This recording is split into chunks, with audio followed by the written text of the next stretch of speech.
we're going to be talking about a very simple topic, which is going to be why anoles are going to be the best pick for you, someone getting into the hobby, per se. So who wants to expand their knowledge a little bit more outside the, I got a bearded dragon, I got a crested gecko, ball the pythons. Basically, you want to grow up, in a sense. You want to expand the knowledge, you want to grow some wings, fly out into the world, and get an anole. And, you know, you go online, I'm sorry, you're not going to find a lot of fun information that's going to be right, and it's going to be mostly stuff that is going to kind of, what you would call it in a simple way, keep you kind of confused, but just enough to make you feel confident.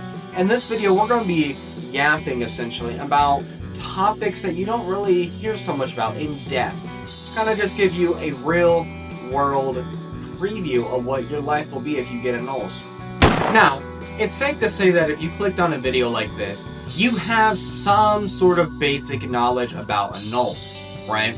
That means you're probably coming into this video thinking green anoles, brown anoles, Cuban anoles, maybe a false chameleon, right? That is great. That is fantastic. But let me burst the bubble real quick. There is exactly 436 known species of anoles on this planet that are all basically anywhere from Africa past. So pretty much you cut a line on a map, you go to Africa, go a little bit past that water, boom. Pretty much all the Caribbeans, America. I think Canada is the only place on the New World that doesn't have anoles off the top of my head. Could be wrong there, but basically think all of South America, you have anole species, basically any Caribbean island, and then you have green anoles in America. That means there is a lot, and I mean a lot of anoles to pick from. So how do you pick them? How do you choose which is best for you? This is a conversation you must have with yourself, and it is very broad and very much a big conversation to have for this little bit of the video. But in short, pick what you know about. Pick what you like. Figure out what you want in life, I guess. Now, you sit down and you're like, okay, I want a colorful, bold, large anole.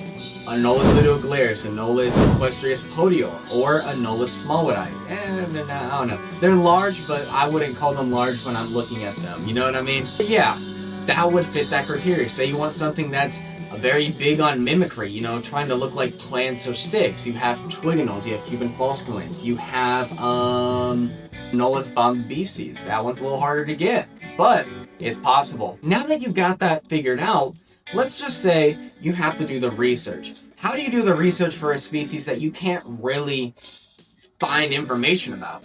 Honestly, the best way is to just look up the wild stuff. What are you seeing in the wild? What is the temperature every month of the year over there? What is the humidity number?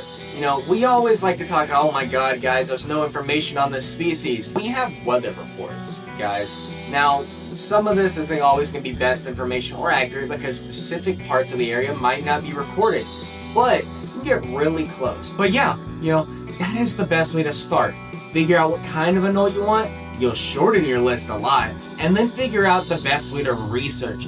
Personally, I know for a fact that most anoles are going to have very similar care. Does that mean, though, I'm going to sit down and just make generalist enclosures for everybody? No, especially not anymore. For example, Cuban cliff anoles, cliff sides. Enclosure, I put a 6 out of 10. The anoles like it enough. They're breeding, they're reproducing, I have offspring. Watch that video. But am I going to be building a new enclosure that is going to be a lot more representative of the wild environment? Yes, I'm geeking. It's going to be super fun. And I'm going to build a second one because I don't plan on not having a second pair minimum in 2026. Hey people, guess what? We've gotten a good bit of time into this video. If you like what we're doing in this video, well, I know I do, but curious if you do. So leave a like, leave a comment. Let me know what you think about this. Am I being annoying in this video? Do you want more Cameron like this? Do you enjoy the yap sessions? Anyways, let me know. Now folks, I feel like something we should talk about with anoles, because we've spoken about these two things that you should just know when, you know, you're getting into anoles, right?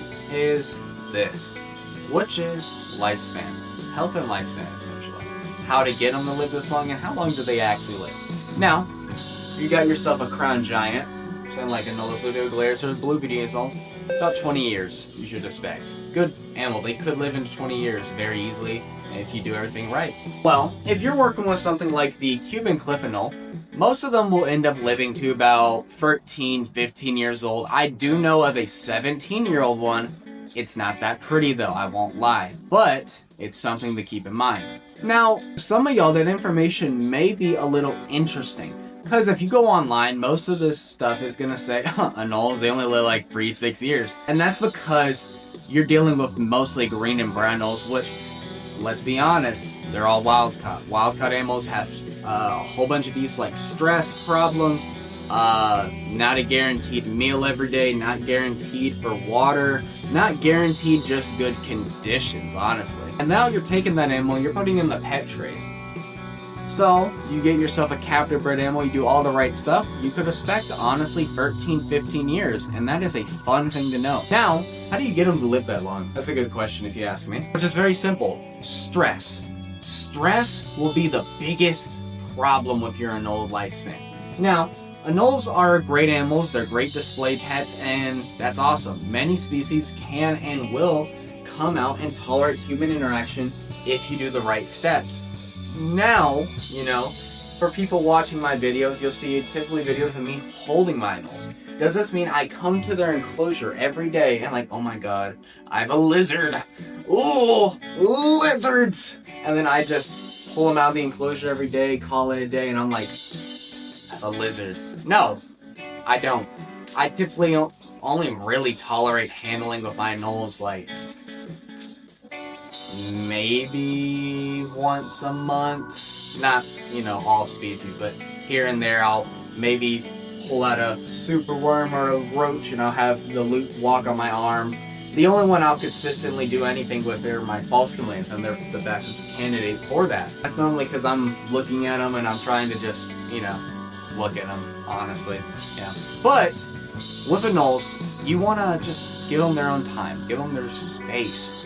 That will enable them to have a longer lifespan, especially if they have a way to escape from you or other members of their enclosure.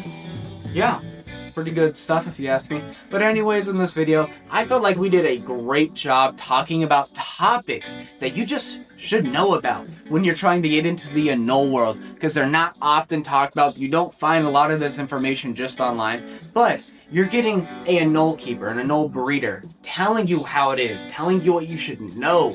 Anyways, sub, like, share, and this video is over. If you want to learn more about anoles, watch this video.